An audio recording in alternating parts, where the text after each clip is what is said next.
So onto the hull here, and you can see how the black paint has just kind of worn off. And there are some pretty deep scratches in this.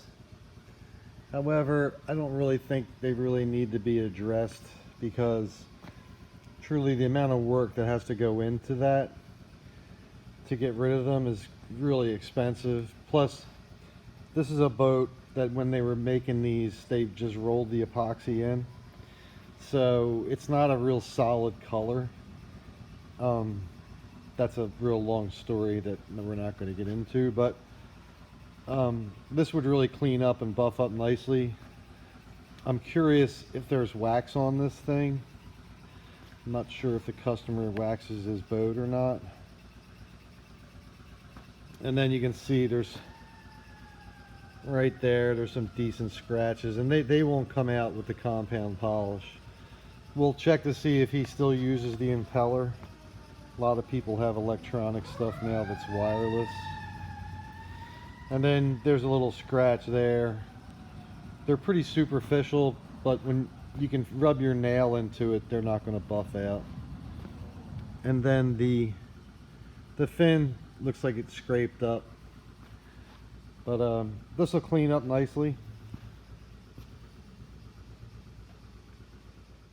So this is an Empacher single that literally just came in yesterday, and well, you can see the bow ball's kind of dirtied up, and it's had the Empacher trim tape, I guess, replaced, because normally it wouldn't be like that. It would be underneath the number clip. So just gave this a once over and really didn't find anything too serious on here. There's a little minor scratch there. Excuse me. And you know, it's got the normal wear and tear, a little faded out. Looks like it's got some new tracks in there. Always open up the inspection port, checking for water.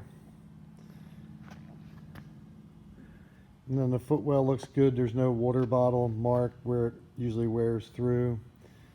Looks like a nicer pair of shoes, newer pair. Not sure what's up with the crossbar there. There's a lot of scratches on it, pretty deep. And then you can see how the Empacher tape, I mean, traditionally it always does this. It shrinks up, and you can see all the adhesive. So, you know, again, this looks good. There's a couple little blemishes on it. But when you go to compound polish this, it really comes up nice. The only drag is that with the tape on there, it makes it a little bit more difficult.